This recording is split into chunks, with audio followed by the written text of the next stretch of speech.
আমি একদম zero tolerance দিয়ে দুর্নীতির লাগাম টানবো। এটা নিয়ে কোনো ডাউট ফিল করার কোনো কারণ নাই।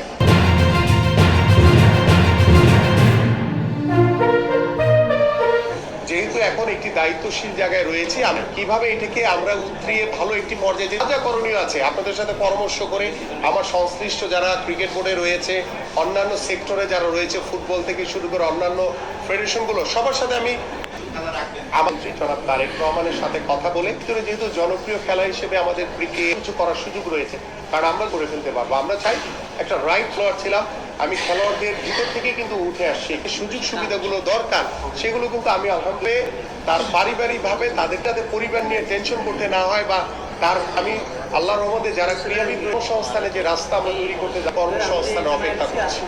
যেহেতু ফুটবলার শুধু প্লেয়ার যে হামজা ছুটিকে কাজে লাগাতে হবে, আমরা দেখেন লাস্ট আমাদের একটি কন্টিনিউয়াস একটা আমরা এগিয়ে যেতে পারি। আজকে শুধু আমি মুখে বললাম এটা হবে না, আমি তাবিদ আওয়ালের সাথে দেখা হয়েছিল, ওইভাবে কথা বলতে পারিনি, বাট আমি হয়তো বা ক্রীড়া সাংবাদিক রয়েছেন আপনাদের সাথে বসে পরামর্শ করে এবং আপনাদের ভিতর থেকে হয়তো দীর্ঘ যে স্পোর্টস নিয়ে যে পরিকল্পনা রয়েছে সেই স্পোর্টসে যাতে আপনারা সবাই যাতে আমার সহকর্মী হিসেবে কাজ করতে পারেন কথা বলছি আমি। সো আমাকেও সময় দিতে হবে। আমি যেহেতু বলেছি যে ইতিমধ্যে আমি আগামী সপ্তাহে একদম প্রথম সপ্তাহের প্রথম দিনে আপনাদের সাথে ইনশাল্লাহ বসে আলোচনা করে আপনারা এই সাবজেক্টগুলো নিয়ে আলোচনা করার জন্য সরকারের পক্ষ থেকে যেই ধরনের সুযোগ সুবিধা দরকার আমাদের দেশের একটি অর্জন, তো সেটিকে এগিয়ে নিয়ে যাওয়ার জন্য আমরা ডেফিনেটলি সামনের দিকে এগিয়ে যাবো এবং সত্যিকার অর্থে আমরা স্পোর্টসের ক্ষেত্রে সুশাসন আমরা প্রতিষ্ঠা করতে চাই। আমি ইতিমধ্যে ক্রীড়া নীতিমালার একটি অংশ আমার কাছে রয়েছে, আমি এগুলো দীর্ঘদিন ধরে স্টাডি করছি। আমাদের যেখানে যেখানে নীতিমালা পরিবর্তন করতে হবে সেটা আমরা করবো, সেটা আলোচনার ভিত্তিতেই করবো। তো আজকে একদিনে যদি সব করে ফেলে তাহলে বাকি দিন কি করবো? আমি একদম জিরো টলারেন্স দিয়ে দুর্নীতির লাগাম টানবো। এটা নিয়ে কোনো ডাউট ফিল করার কোনো কারণ নাই।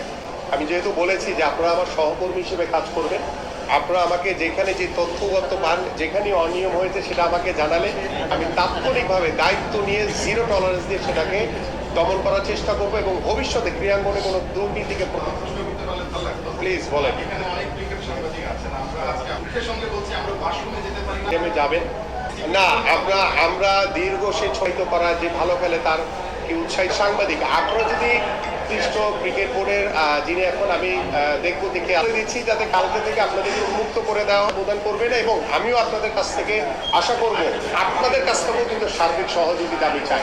আমরা বিগত সময় কি ঘটেছে সেগুলো আলোচনার মাধ্যমে আমি তো আস্তে আস্তে করে আপনাদের মুখ থেকে শুনছি, আমাকে একটু সময় দেন, সেই সময়গুলোর মাধ্যমে ইনশাল্লাহ এই বিষয়গুলো নিয়ে যে বিভিন্ন সময় যে আলোচনা সমালোচনা হয়েছে সেগুলো আমরা পর্যায়ক্রমে আলোচনার মাধ্যমে সমাধান করবো। প্রিয় দর্শক, এতক্ষণ সাথে থাকার জন্য ধন্যবাদ।